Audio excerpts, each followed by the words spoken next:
The moment my 8-year-old daughter, Hazel, stood before her birthday cake, surrounded by 30 guests in our backyard, and announced her wish out loud, I wish Aunt Monica would tell everyone why she really hates Mommy.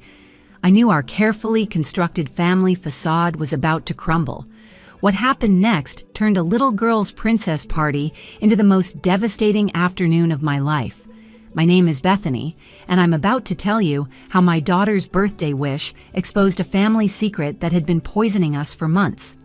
I'm a 35-year-old elementary school nurse, married to Trevor for 12 years, mother to 2 beautiful children. I've bandaged more scraped knees than I can count, calmed down hundreds of anxious parents, and always prided myself on fixing problems before they got out of hand. But on that Saturday afternoon in September, standing in my own backyard with purple streamers dancing in the wind and a 3-tiered princess cake melting in the sun, I realized some wounds can't be fixed with band-aids and gentle words. My daughter Hazel had been planning this party since the day after her 7th birthday.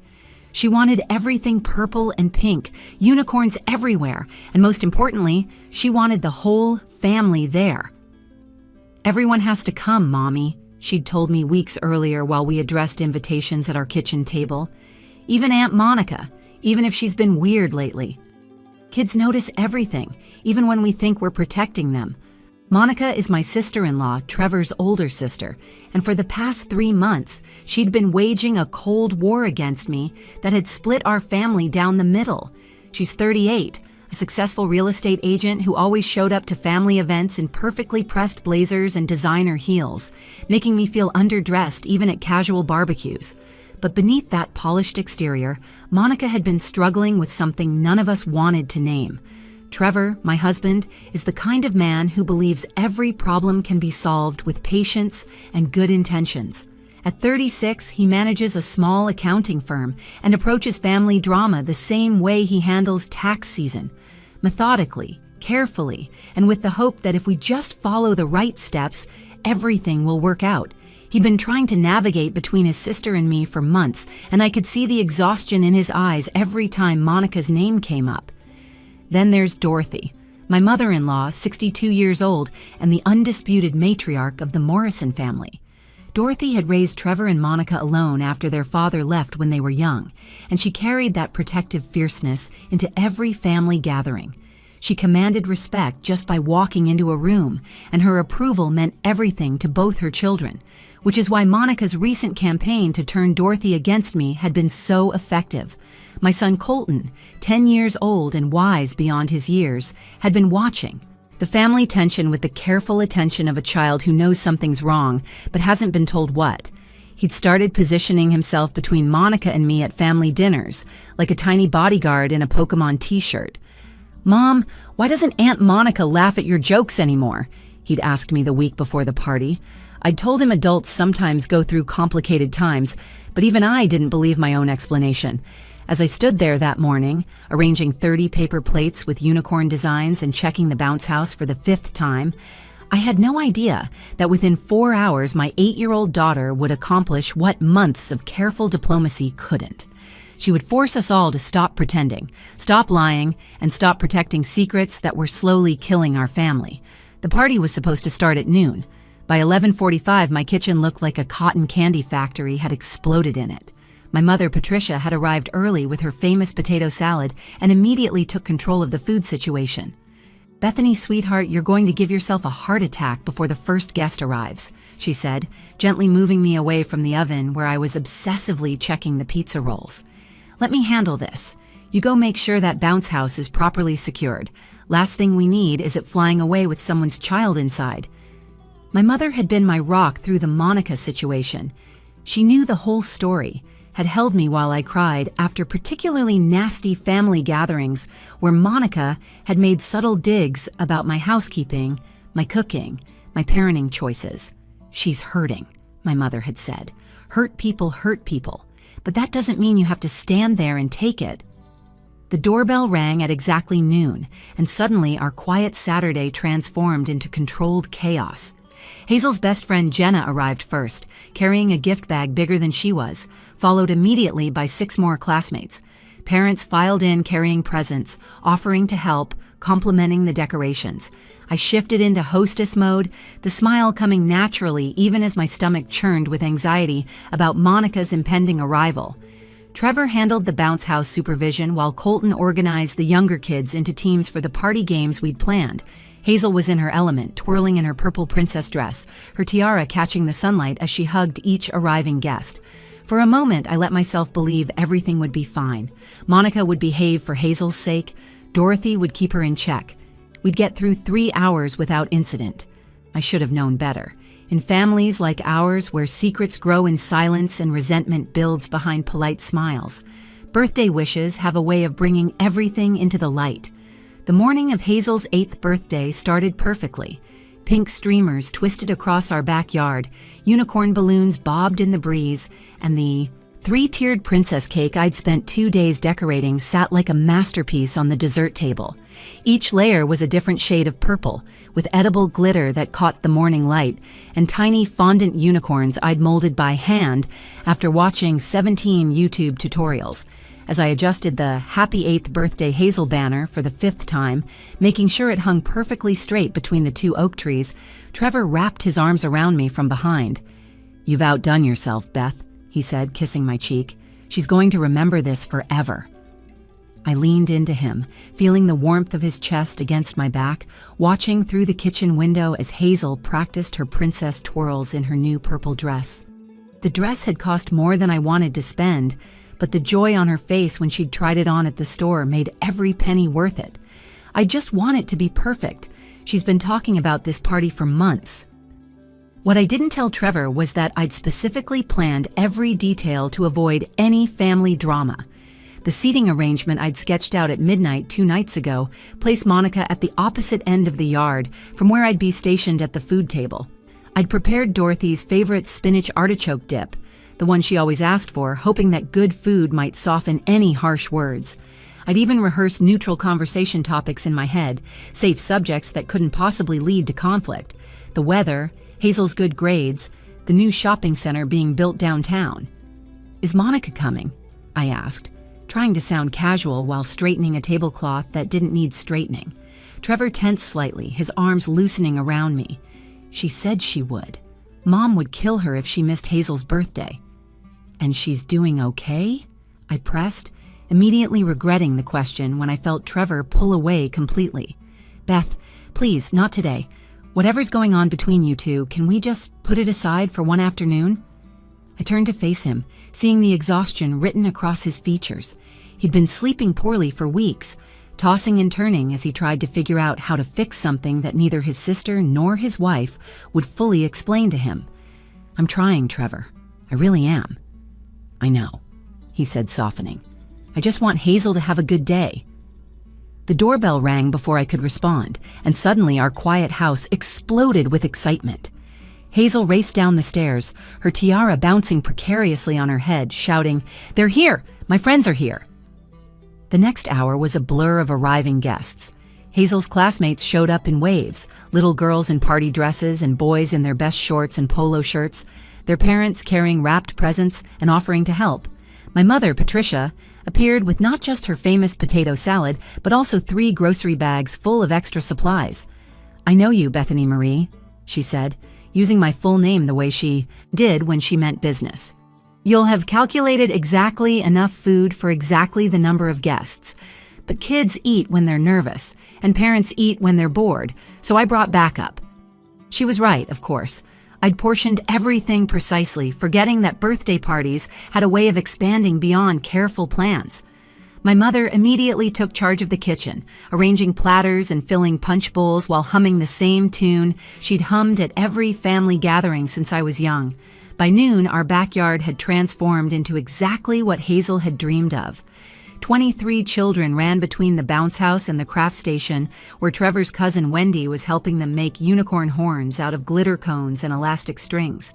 Parents clustered in small groups, some standing near the shade of our porch, others seated at the picnic tables we'd borrowed from our neighbor. The sound of children's laughter mixed with the playlist of Disney songs Hazel had personally curated. Colton had appointed himself as the games coordinator, his natural leadership showing as he organized the younger kids for Pin the Horn on the Unicorn. "Okay, everyone, no peeking," he called out, his voice carrying across the yard with authority. "Jenna, I can see you lifting the blindfold. That's cheating." I stood at the food table, arranging and rearranging the sandwich platter when Dorothy arrived. She walked through the gate carrying a gift bag that was clearly expensive, the kind from the boutique downtown that wrapped everything in tissue paper that felt like silk. She surveyed the party with the calculating eye of someone who'd raised 2 children and judged every birthday party against her own standards. "The decorations are lovely, Bethany," she said, which from Dorothy was high praise indeed. "Hazel must be thrilled." "She is," I replied, grateful for the approval. "She helped pick everything out." Dorothy nodded, then glanced around again. "Monica's not here yet?" "Not yet," I said, trying to keep my voice neutral, "but it's still early." Dorothy made a sound that could have meant anything, then moved off to greet other family members who'd started arriving. Trevor's Uncle Robert, my brother-in-law Kevin with his wife Stella, and their twin boys, various cousins and family friends who'd known Hazel since she was born. The yard was filling up nicely, the party hitting that perfect rhythm where everything felt effortless, even though I'd planned every minute. That's when Monica arrived. Monica walked through the backyard gate 45 minutes late, carrying a small, unwrapped gift bag and wearing sunglasses despite the overcast sky. Her hair was perfectly styled in those beachy waves that took an hour to create, but were meant to look effortless, and her sundress was the kind of crisp white that seemed to repel stains and wrinkles through sheer force of will. She bypassed me entirely, not even acknowledging my presence. At the food table, heading straight for Dorothy, who was holding court near the drinks table with a group of elderly relatives. "There's my girl," Dorothy called out, embracing Monica warmly. We were starting to worry. "Traffic was terrible," Monica said, loud enough for everyone to hear.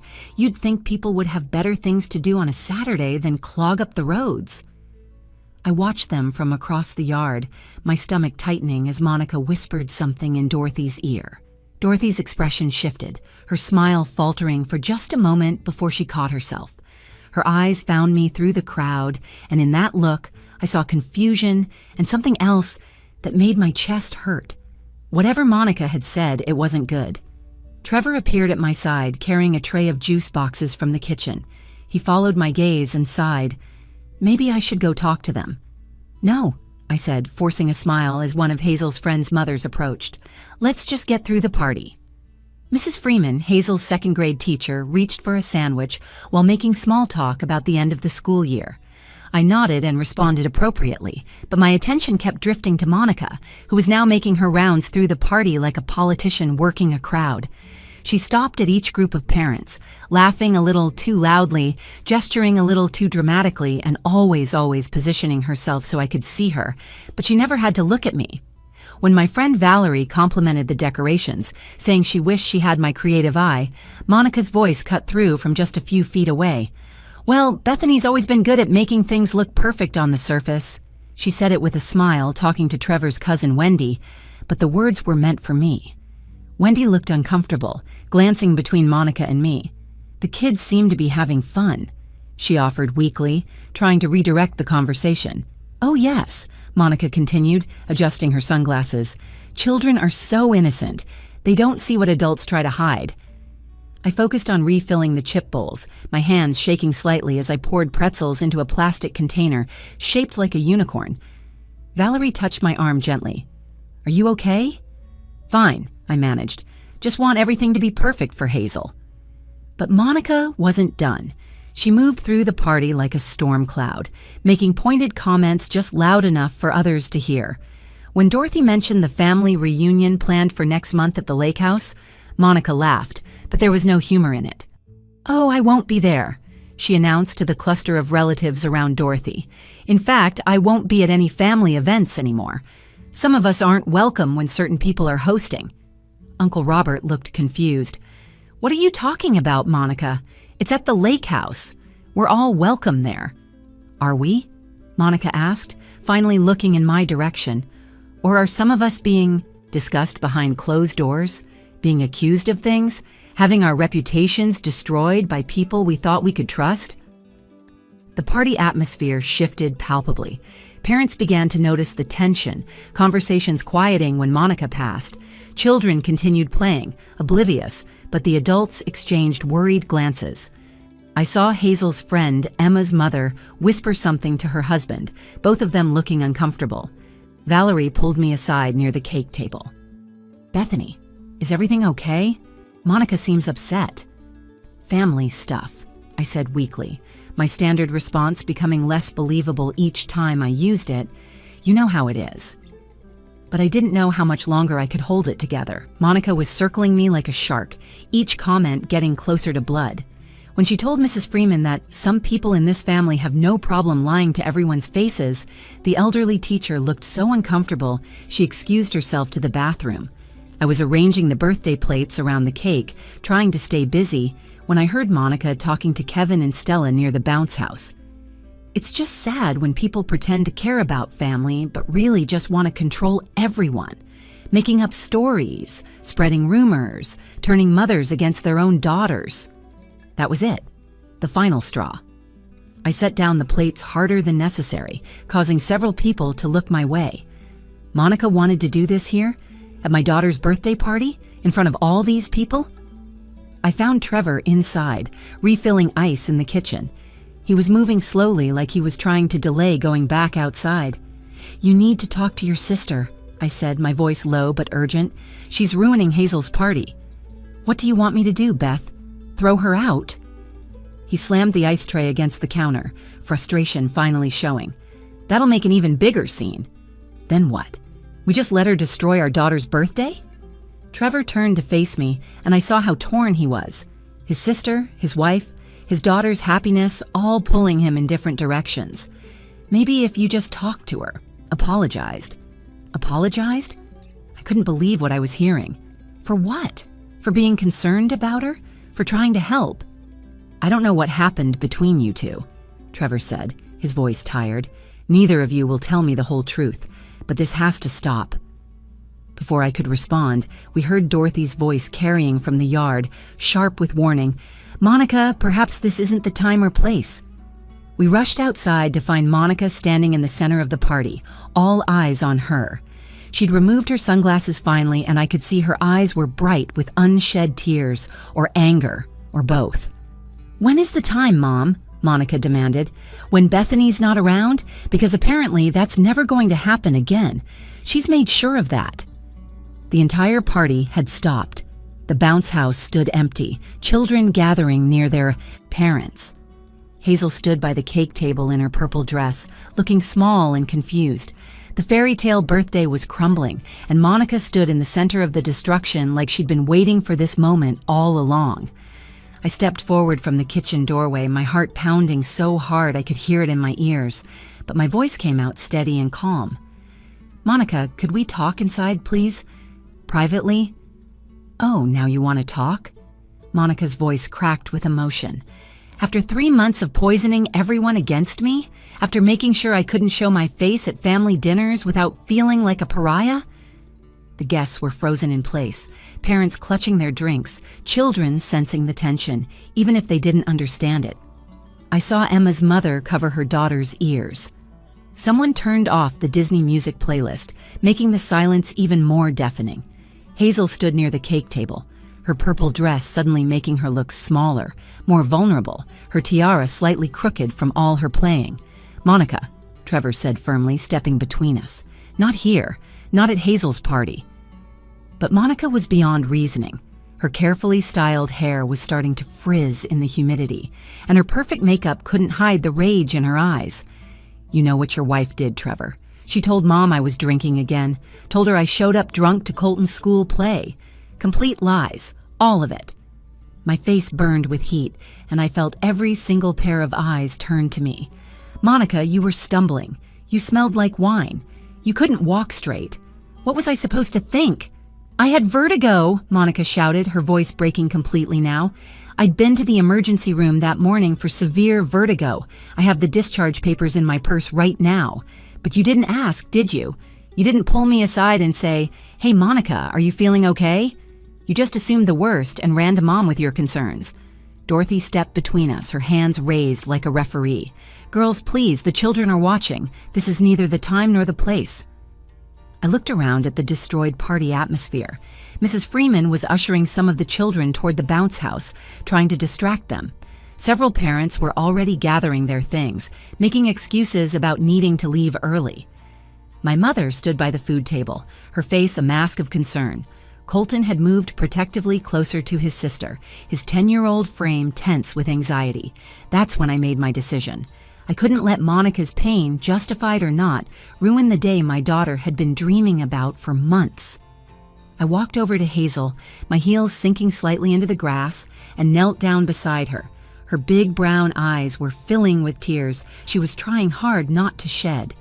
"Sweetie, how about we do cake now?" I whispered, smoothing down her purple dress. "Would you like that?" Hazel nodded, but her voice was small and worried. "Is Aunt Monica mad at you, Mommy? Did you do something bad?" The question hit me like a physical blow. My 8-year-old daughter was trying to understand why her family was falling apart at her birthday party. "Everything's fine, baby. Sometimes adults have disagreements, but it's nothing for you to worry about. Let's light your candles and make this the special moment you've been waiting for." I stood and announced loudly, channeling every ounce of false cheer I could muster. "Everyone, gather around. It's time for cake." The crowd moved hesitantly toward the dessert table. Some of the parents who'd been heading for the exit stopped, not wanting to seem rude by leaving during the cake cutting. Others guided their children forward, grateful for something normal to focus on. The 3-tiered purple cake stood waiting, innocent and beautiful, unaware of the disaster surrounding it. Trevor fumbled with the lighter, his hands shaking slightly as he lit the 8 candles plus 1 for luck. The tiny flames flickered in the breeze, and I started singing "Happy Birthday," my voice shaky but determined. One by one, others joined in. My mother's strong voice, then Valerie's, then the children, creating a fragile moment of normalcy. But I could see Monica still standing apart from the group, her arms crossed, tears streaming down her face now without any attempt to hide them. Dorothy stood beside her, one hand on her daughter's arm, whispering something urgently. The song continued, feeling both endless and too short, every note a plea for this moment to somehow save the day. "Happy birthday, dear Hazel. Happy birthday to you." The song ended with scattered applause. Hazel stood before her cake, the candlelight reflecting in her eyes, making her look older somehow, like she'd aged years in the past few minutes. I watched her take a deep breath, preparing for the moment she'd been practicing for weeks. "Make a wish, sweetheart," I said, trying to smile. "But remember, keep it secret or it won't come true." Hazel looked at the candles, their small flames dancing. Then she looked at Monica, who was watching from the edge of the crowd, mascara running down her cheeks. Then she looked at me, and in her eyes I saw something I didn't expect. Determination. My little girl, my baby who still slept with a stuffed unicorn, was about to make a choice that would change everything. "Mommy," she said quietly, but in the silence, everyone heard her. "Jenna told me that birthday wishes said out loud in front of everyone are more powerful. She said that's how her grandma from the Philippines does it. Hazel, honey, that's not how we usually—" But Hazel had already turned back to her cake. She stood up straighter, her chin lifted with a courage I didn't know an 8-year-old could possess. The entire party held its breath. Even the birds seemed to stop chirping. The wind stilled, leaving the candle flames standing straight and tall. "I'm going to say my wish." "Out loud," Hazel announced, her voice clear and strong, "because I want it to come true more than anything." I reached for her, wanting to stop whatever was about to happen, but Trevor caught my hand. His grip was firm but gentle, and when I looked at him, he gave the slightest shake of his head. "Let her speak," his eyes said. Hazel took another deep breath, and the words that came out of her mouth would echo in my mind for years to come. Hazel looked at the candles one more time, then spoke in a clear, loud voice that carried across the entire yard. "I wish Aunt Monica would tell everyone why she really hates Mommy." The party went dead silent. Even the breeze seemed to stop, leaving the candle flames perfectly still like they were frozen in time. Monica's face went white, then red, then white again. The candles continued burning, waiting, while 30 guests stood motionless, processing what had just happened. "Hazel," I whispered, mortified, my hand flying to my chest. "Honey, you're supposed to keep wishes secret." But Hazel wasn't finished. She turned to face the crowd, her purple dress swishing around her, her tiara catching the afternoon sun. At my friend Jenna's party, her grandma said birthday wishes made out loud in front of everyone are more powerful. And I want my family to stop fighting. I'm tired of pretending everything is okay when Mommy cries in the bathroom and Daddy sleeps on the couch and Aunt Monica won't come to Sunday dinners anymore. My daughter, my baby girl, had been watching everything. She'd seen through all our careful pretenses, our forced smiles, our attempts to shield her from adult problems, the tears I thought I'd hidden, the arguments Trevor and I had in hushed voices after bedtime, Monica's empty chair at family gatherings. Hazel had absorbed it all. Monica's harsh expression crumbled completely. She looked at this little girl in her purple dress, candles still burning, the entire party waiting for an answer. Dorothy released Monica's arm, stepping back as if understanding that whatever happened next had to come from Monica alone. Then Monica did something that shocked everyone, including me. She walked forward, pushing through the crowd of guests, her white sundress catching on someone's purse. But she didn't stop. She came right up to the cake table and knelt down beside Hazel, bringing herself to eye level with my daughter. Her voice was broken, but clear enough for everyone to hear. "You're right, sweet pea. You deserve the truth on your birthday." She took a shaky breath that seemed to come from somewhere deep inside. "I don't hate your mommy, Hazel. I'm angry because she was right to be worried about me." The crowd seemed to lean in collectively, nobody wanting to miss a word. I saw Valerie's hand cover her mouth. Mrs. Freeman had stopped trying to distract the children and was watching with everyone else. Monica continued, her voice getting stronger. "I have been drinking again. I've been hiding it for months. I started after I lost the Peterson estate sale, my biggest client. 1 glass of wine to relax became 2, then 3. Then I was hiding bottles in my home office, in my car, drinking before family events to get through them." Dorothy gasped audibly, her hand flying to her chest. "Monica, darling, why didn't you tell me?" Monica looked up at her mother, tears flowing freely now. "Because you were so proud of me, Mom, your successful daughter, the real estate agent who had everything together. I couldn't bear to disappoint you." She turned back to Hazel. "When your mommy saw me at Colton's school play, I had been drinking, but I lied about it. I made up a story about vertigo, even got old emergency room papers from when I actually had vertigo last year, and tried to make everyone believe your mom was making things up." "But why?"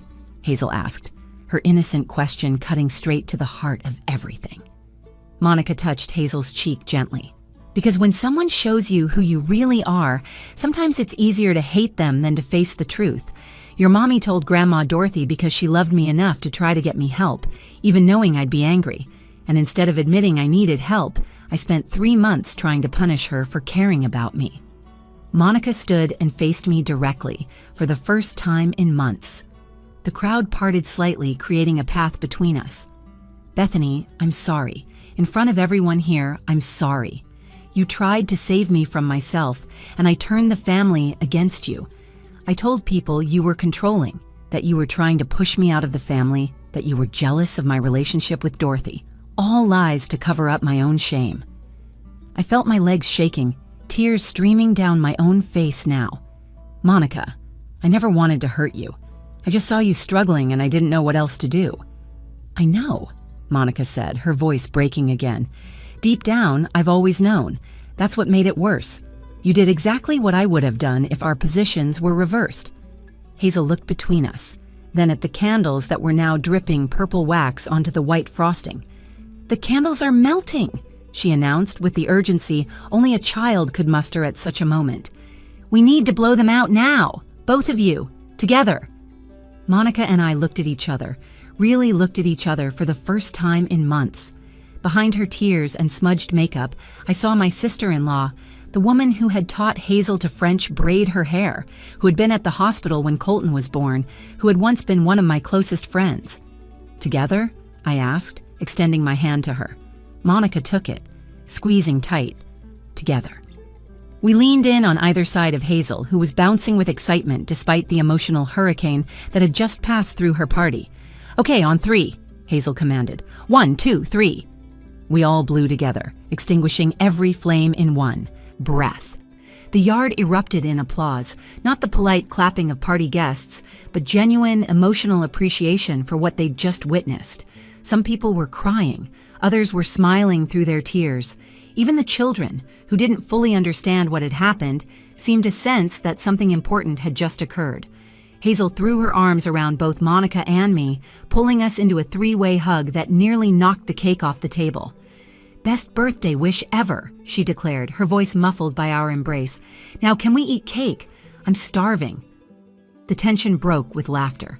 Real laughter for the first time all afternoon. Trevor appeared with a knife to cut the cake, his eyes red but relieved. Dorothy joined us, wrapping her arms around Monica from behind, whispering something that made Monica cry harder, but also nod with what looked like hope. As I served the first piece to Hazel, she looked up at me with those wise brown eyes and said, "Mommy, sometimes the truth is the best present, isn't it?" I kissed the top of her head, breathing in the strawberry scent of her shampoo. "Yes, baby, sometimes it really is." The rest of the party took on an almost magical quality. Monica stayed, really stayed, not just physically present, but emotionally engaged. She helped serve cake, getting frosting on her perfect white dress and laughing about it. She played freeze dance with the kids, kicked off her designer heels to jump in the bounce house, and even let Hazel paint a unicorn on her face at the craft station. The woman who had walked in like a storm cloud transformed back into the Aunt Monica my children had always adored. As parents started gathering their children for departure, something unexpected happened. Mrs. Freeman approached Monica and quietly pressed a business card into her hand. "My brother runs a recovery program downtown," she said softly. "It's discreet, effective, and they take insurance, just in case you want to talk to someone." Then Valerie hugged Monica tight and whispered something that made Monica nod gratefully. One by one, people who had witnessed the confrontation offered support instead of judgment. It was as if Hazel's innocent wish had given everyone permission to drop their own masks and respond with genuine compassion. Later, as Trevor and I cleaned up purple streamers and deflated balloons, Monica approached me, holding a garbage bag, helping without being asked. "Can I tell you something?" she said, tying up a full bag. The vertigo story wasn't completely made up. I did go to the emergency room months ago with vertigo, but it was from withdrawal. I'd been trying to quit on my own, going cold turkey, and it wasn't working. When you told Mom about the school play incident, I panicked. I thought if I could discredit you, no one would believe you about my drinking. "Why didn't you just tell me you were trying to quit?" I asked, feeling the weight of all those months of animosity. Because admitting I was trying to quit meant admitting I had a problem in the first place, Monica said.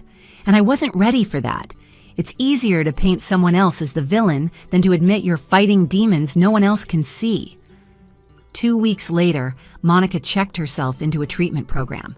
Dorothy drove her there, with Trevor and me following behind in our car. As we sat in the facility's family meeting room, surrounded by cheerful posters about recovery and hope, Monica looked at each of us with clear eyes. "Hazel saved us all, didn't she?" Monica said, managing a small smile. An 8-year-old had more courage than any of us adults. She saw through all our pretending and just asked for the truth. She was right. Hazel's innocent wish had cut through months of lies, resentment, and pain in a way no confrontation could have achieved. Sometimes it takes a child's pure honesty to remind adults what really matters. We'd been so busy protecting our pride, maintaining appearances, and avoiding difficult conversations that we'd almost destroyed our family in the process. Monica's been sober for 6 months now. She comes to every family event, and she's rebuilding her real estate business with a new sense of purpose. Last week, she pulled me aside at Colton's baseball game while we watched him strike out his 3rd batter in a row. "Remember when I said you were good at making things look perfect on the surface?" she asked, adjusting her sunglasses against the bright field lights. I nodded, the old hurt still tender enough to feel when prodded. "I was wrong," Monica continued. "You don't make things look perfect. You fight to make them actually good, even when it's messy, even when people hate you for it. That's real love, Bethany. That's what family really means. You loved me enough to risk our relationship to save my life." As I write this story, Hazel's 9th birthday is approaching. She's already planning another backyard party, insisting that Aunt Monica help with decorations this time. She has the best ideas, Mom, Hazel told me last night. Plus, she promised to teach me how to do those fancy ribbon bows. When I asked Hazel if she regretted using her birthday wish on our family drama instead of something fun for herself, she looked at me like I'd asked the silliest question in the world. Mommy, I got exactly what I wanted, she said matter-of-factly while brushing her American Girl doll's hair. My family together and nobody pretending anymore. That's better than any toy. Plus, now Aunt Monica and I have a special bond because my wish helped her get better. She was right, of course. The truth, even when it comes from an 8-year-old's birthday wish, has a way of setting everyone free. The party that I thought was ruined became the moment our family started healing. And sometimes, the most broken moments become the ones that save us all. Dorothy now tells everyone that Hazel's 8th birthday party was the best family gathering we ever had. It was the day we stopped being polite relatives, she says, while showing pictures from Hazel's party to anyone who will look, and remembered how to be real family. My granddaughter taught us all a lesson about courage that day. Monica and I text each other every morning now, just a simple check-in that keeps us connected. How are you, really? We ask each other. Emphasis on the really, because that's what Hazel taught us that day. Family isn't about perfect parties or careful appearances or protecting people from difficult truths. It's about loving each other enough to be honest, even when the candles are lit and everyone's watching. Trevor and I are stronger too. We learned to stop protecting each other from hard truths and started facing them together. He told me later that watching our 8-year-old daughter show more bravery than either of us had shown in months was both humbling and inspiring. We were so worried about keeping the peace, he said one night as we watched home videos from the party, that we almost lost everything that mattered. The video shows the moment right after the candles were blown out, when the 3 of us were hugging by the cake. You can see other parents wiping their eyes in the background. You can hear children laughing. You can feel the shift from tension to relief, from secrets to truth, from broken to beginning to heal. It's become my favorite video, not despite the drama, but because of how it ended. Last month, Monica received her 6-month sobriety chip. Hazel insisted on coming to the meeting to support her aunt. As Monica stood at the podium sharing her story with the group, she said something that stayed with me. My 8-year-old niece taught me that wishes spoken aloud, even the hard ones, have more power than secrets kept in darkness. She wished for truth at her birthday party, and that truth saved my life. After the meeting, Hazel held Monica's chip up to the light, watching it sparkle. "It's pretty," she said, "like my birthday candles were." "Yeah," Monica agreed, hugging her tight. "And just like your candles, it represents a new beginning." If you've made it this far in our story, you probably have your own family drama, your own secrets that feel too big to speak aloud. Maybe you're the one struggling and hiding it. Maybe you're the one who sees someone you love in pain and doesn't know how to help. Or maybe you're like Hazel, watching the adults in your life dance around truth and wishing someone would just say what everyone's thinking. Here's what I learned from my daughter's 8th birthday party. Love isn't always pretty. Sometimes it's Monica, mascara running down her face, admitting she needs help. Sometimes it's me, calling my mother-in-law even though I knew it would cause a fight. Sometimes it's a little girl in a purple dress, risking her birthday wish to heal her family. But that's the kind of love that actually saves people. The messy, honest, vulnerable kind that says, "I see you struggling and I won't pretend otherwise." Hazel's 9th birthday is next weekend. Monica's been sober for 6 months. Our family is together, really together, not just occupying the same space, but genuinely connected. And it all started with an 8-year-old's courage to wish out loud for what everyone else was too afraid to say. Best birthday party disaster ever. If this story resonated with you, if you've got your own family drama, or if you've seen the power of truth in your own life, I'd love to hear about it in the comments below. Share this video with someone who might need to hear that it's never too late for truth to heal a family. And don't forget to subscribe to our channel for more real stories about the messy, beautiful, complicated thing we call family. Because sometimes the worst moments lead to the best endings, and sometimes it takes a child to remind us what really matters.